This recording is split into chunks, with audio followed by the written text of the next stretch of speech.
So here we are with a brand new episode of EdCast, and we have the amazing Rosalind Bennet with us. She's a head teacher with the primary school at Worcestershire Council and has been working since 9 years as that, but she's had a very, very long journey doing all of this. She's been a housewife, a mother of three, and the eldest child is, I believe, 28 years old.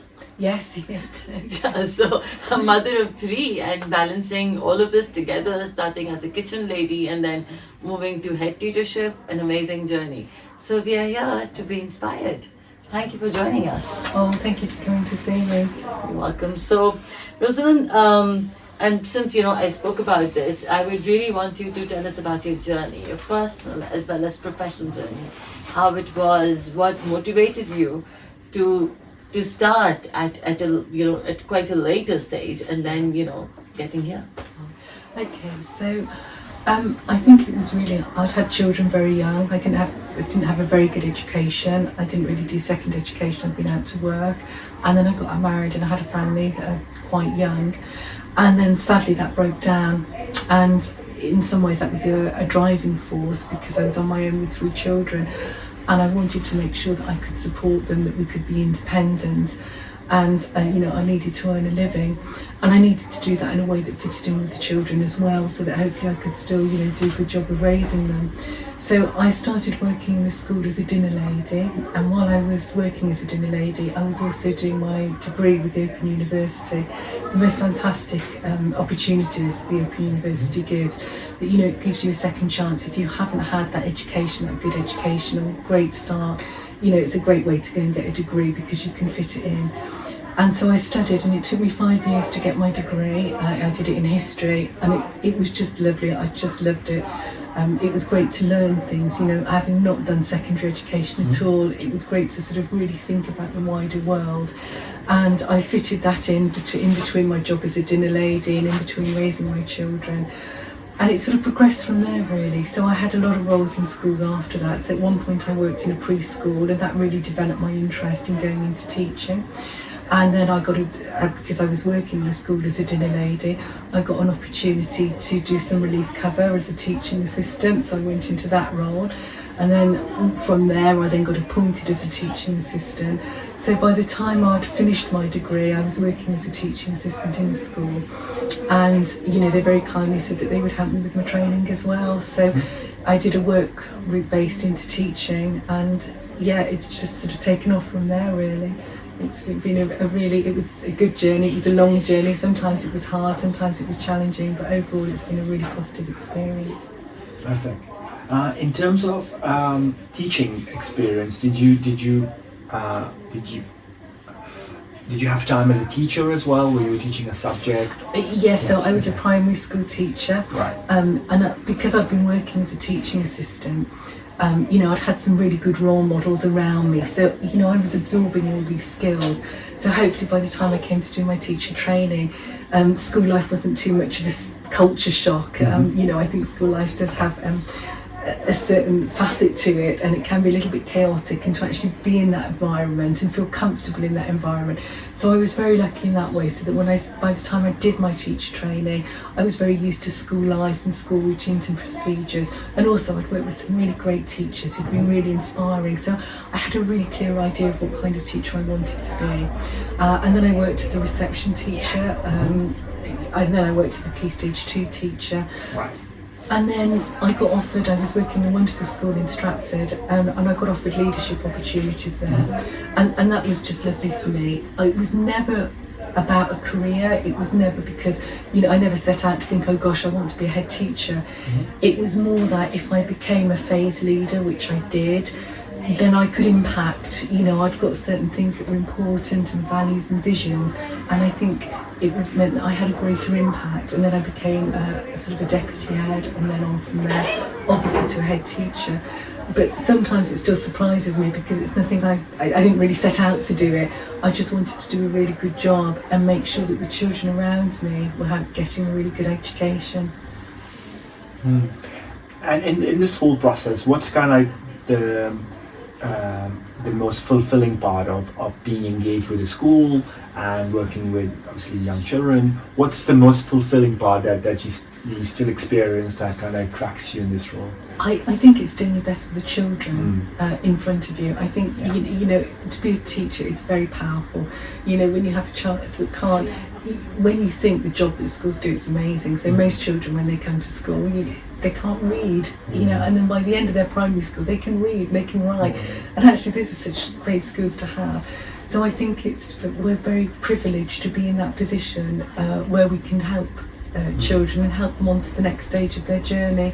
So I think that's the key driver is being able to help children and families as well, because I think that's an important role for schools. Got it.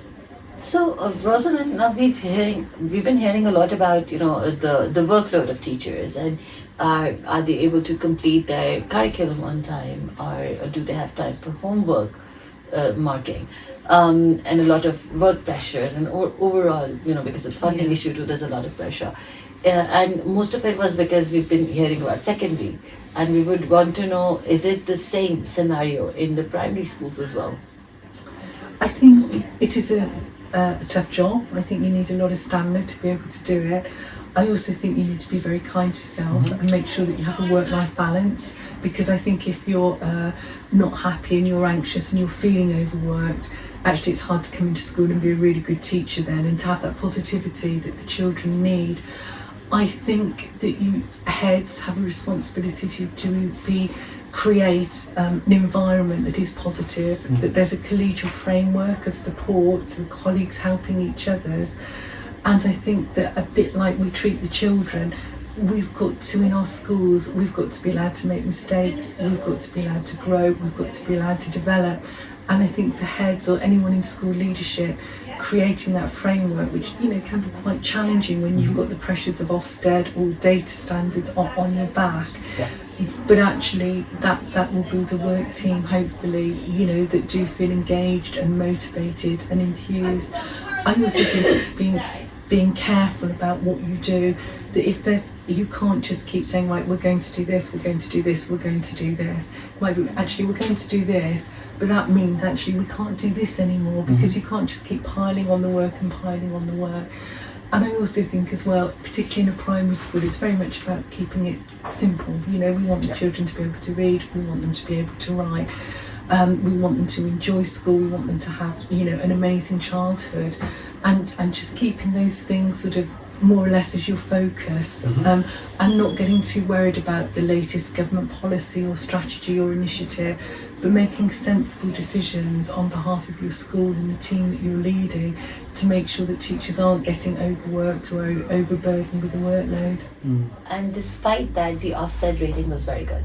So I saw your Ofsted report, and it said good, and it said it actually meant we don't have to again, keep on evaluating them again and again, because they're doing very good.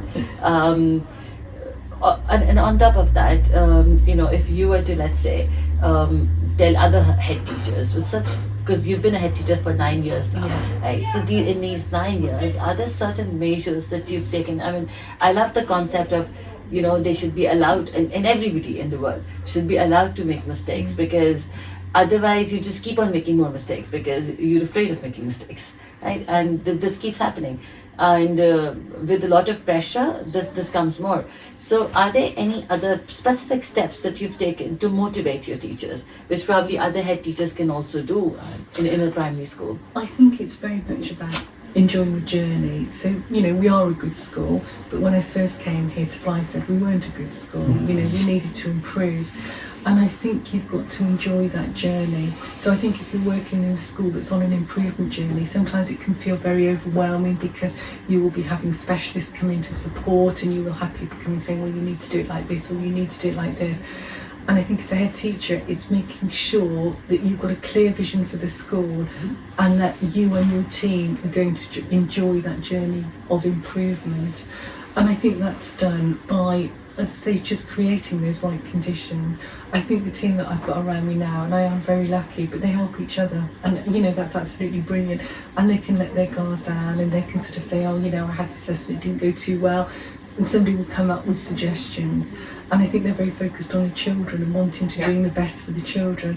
And I think when you've got a whole team that are focused on doing the best for the children, something really special happens, and things take off. Yeah. So on that note, I think you talked about challenges. So if I was to ask, it's coincidental that 2010 is when the Conservative government came in, and obviously a change of direction, and since then we've had that regime. But in terms of challenges for yourself, or in general for a school leader, how different are they now, 2023, compared to what they were in 2010, for example? Oh gosh, I think vastly different. I think COVID had an impact. I think the cost of living crisis had an impact. Maybe more parents having to work, maybe that choice has been taken away about whether to be a working parent. Maybe there's no choice for that now. Maybe parents having to work longer hours as well, rather than perhaps having a part-time job. And I think then it becomes very difficult for families, and I think that pressure is then felt in schools as well. I think funding is an ongoing issue in schools, and I think sometimes the expectation of a primary curriculum is huge. I mean, when you look at the Year 6 curriculum, I mean, my goodness, there'd be a lot of adults out there, doing a brilliant job in some really clever job, and they would probably really struggle with the Year 6 statutory assessments.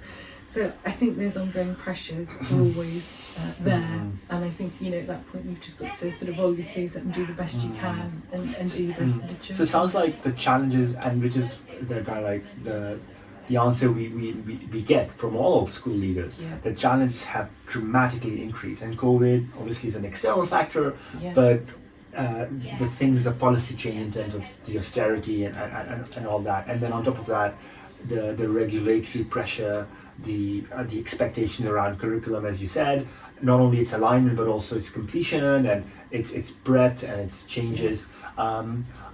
So that's the kind of like the answers we get from a lot of head teachers. But in terms of good things, are there any sort of things that have benefited schools as a school leader, which weren't around in 2010, which now the schools in England are, from your experience, are sort of find it better than what it used to be? For example, technology or... Technology is really powerful. That you can, children can learn using software more, and that they can learn more at home, maybe more independently if they've got software. So that's been really powerful. I'm trying to think. What's better? I mean, there might not be any, so you might say that there is none. It's only the challenges that have increased. That's. I think one of the challenges, which we touched upon a little bit earlier, is that sometimes there'd be a change of government or a change of education secretary or a change of policy, and schools are being told, right, you need to do this, and now you need to do this, and now you need to do this.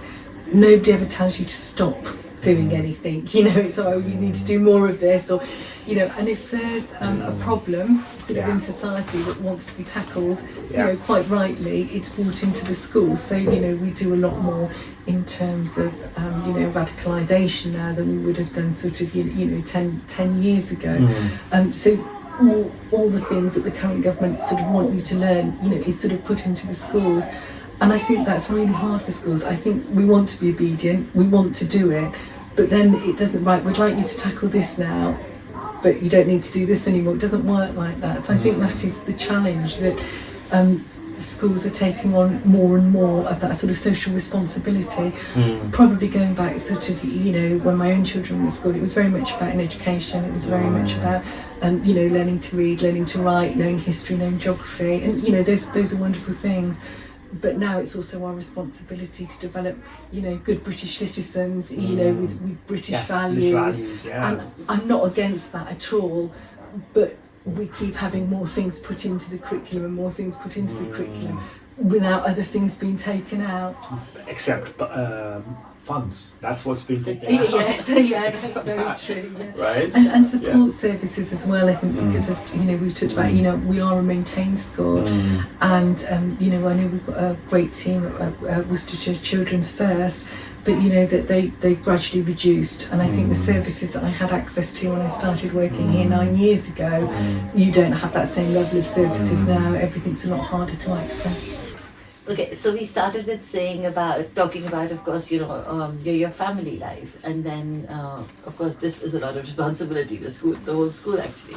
So how do you balance that, and how do you keep yourself motivated? So basically, two parts of the same question. Of course, raising 3 boys is a difficult task. Yeah. So raising them while working, keeping yourself motivated, also studying. How did you do that? I think when I look back, there were times when it was really hard, and I hope that's made me a better teacher, because I know what it's like to struggle to raise children when you're balancing other things. I know what it's like to be vulnerable financially. You know, there were times when the central heating broke down, or the fridge broke down, and all those major catastrophes, and when there's one of you and you're a single parent, you know, those things can just really throw you a curveball. I think probably, you know, I'd have some regrets in that, you know, it was hard to do the both, and so you carry that sense of guilt, which again, hopefully I can empathise with our working parents that we have now. You know, you feel that you're doing sort of, you know, you're never the best at anything, you know, you're juggling too many plates, so you're not being the best mum, you're not being the best teacher, you're not being the best student, you know, you're just constantly trying your best at all things and never feeling that you're 100% good enough at all of them.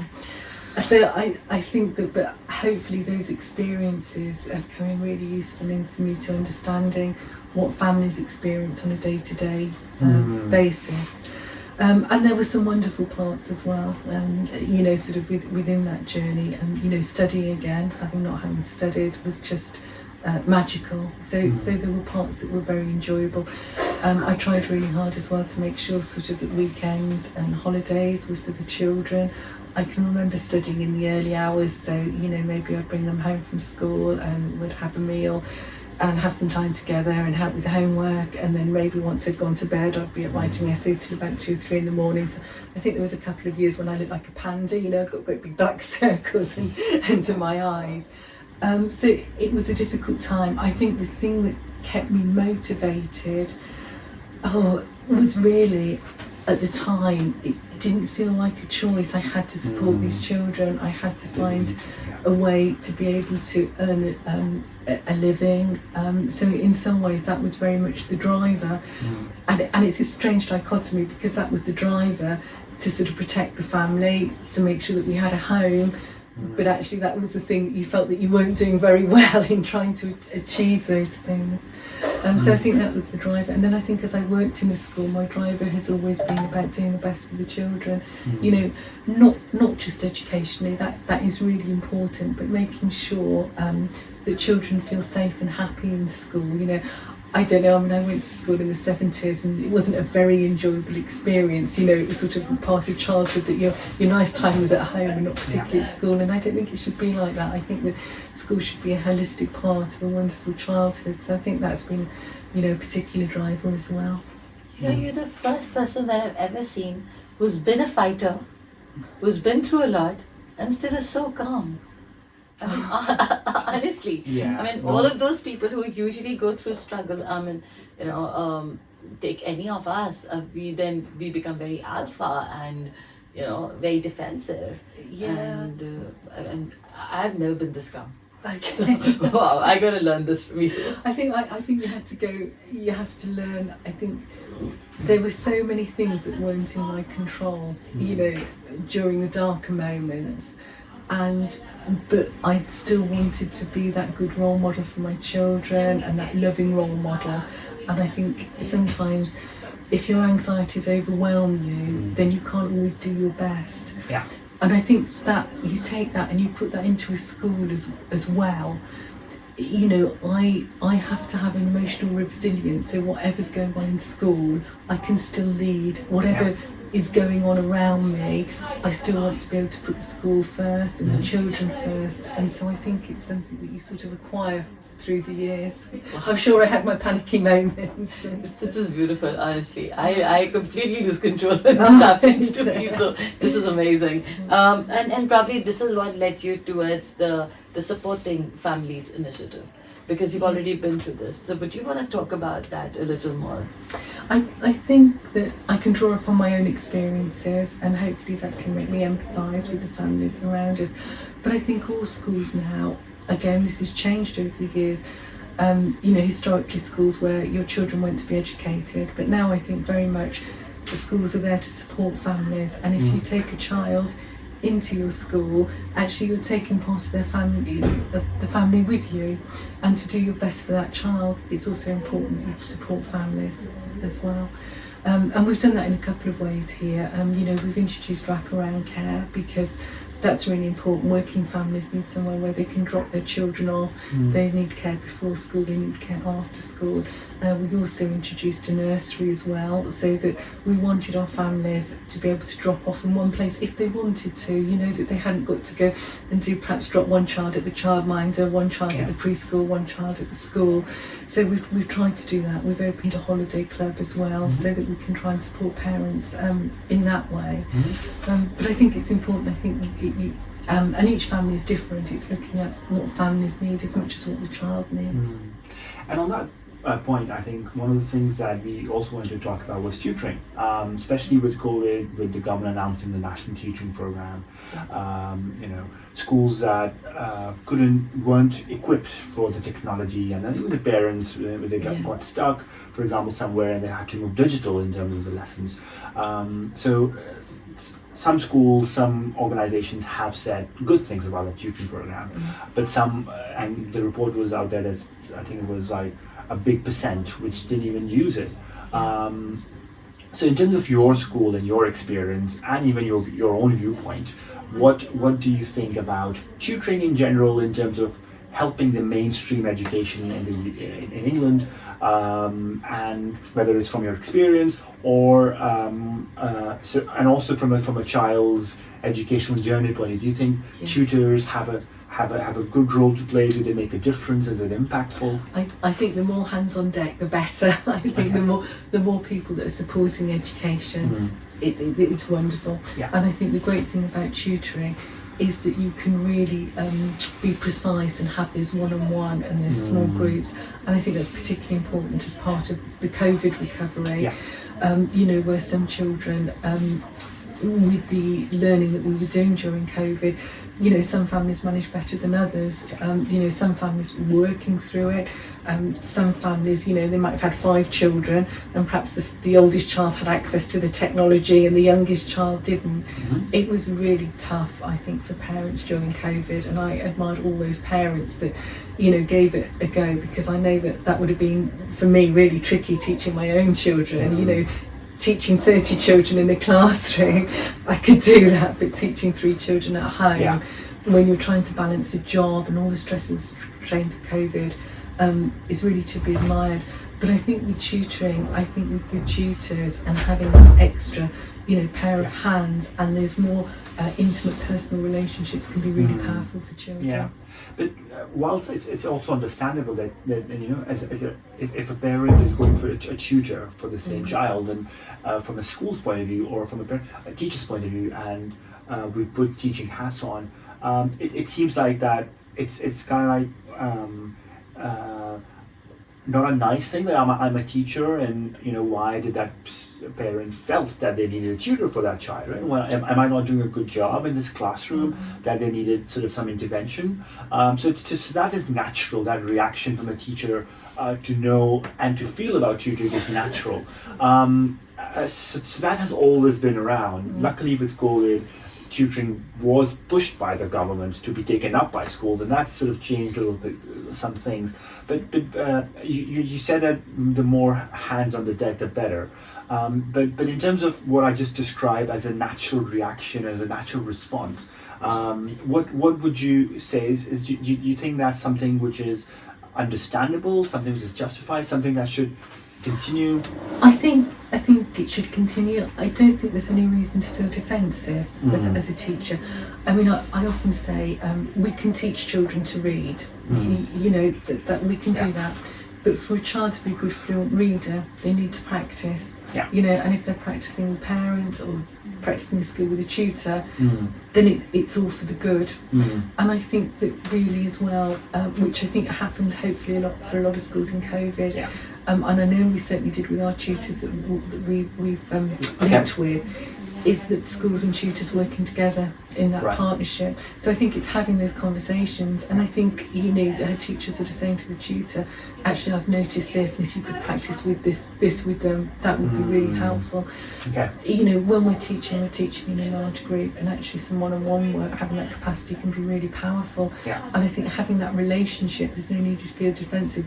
Everybody in that relationship is trying to do their best, you know, for the child.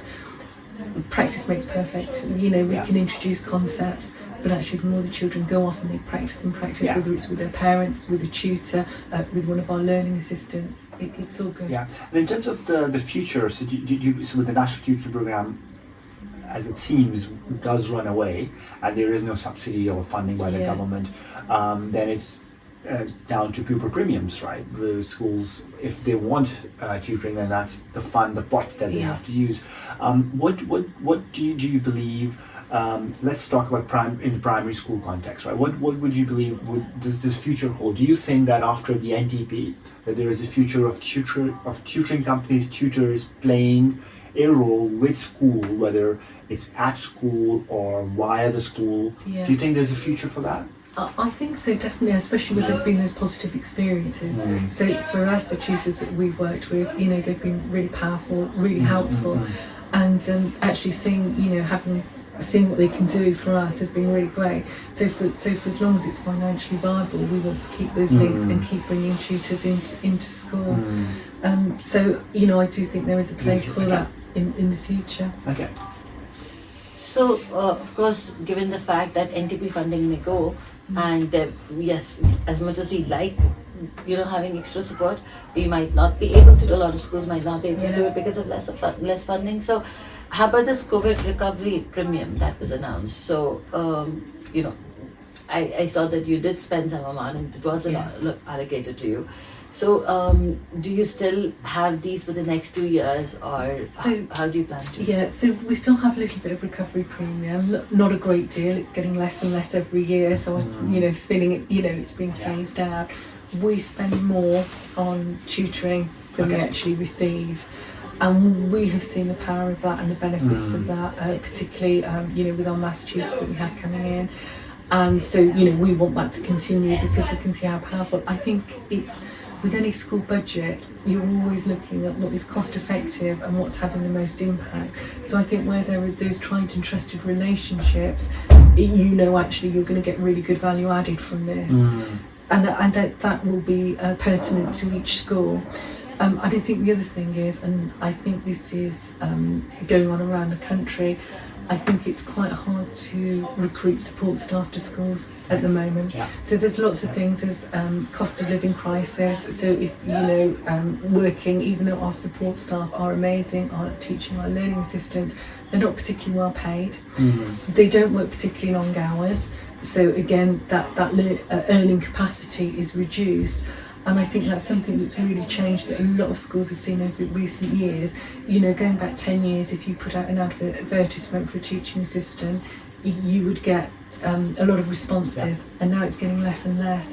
So as that workforce is declining, it may be that instead of actually employing teaching assistants, because we're finding them hard to recruit for, that actually to plug that learning gap, the schools are going to look externally at more like at tutoring partnerships and tutoring programs.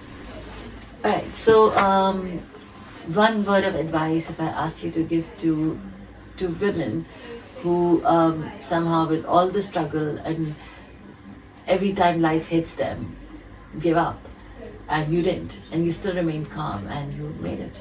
So if you want to give one word of advice to those, and I said women more because mostly it is, and I'm not saying, and I'm not a feminist, but you know, I'm not saying that men do not face struggles, but I think the opportunity somehow, even if we're very modern and we've developed a lot, the opportunities for men still would always remain greater. And so how is it? What made you do it, and what's the advice for you?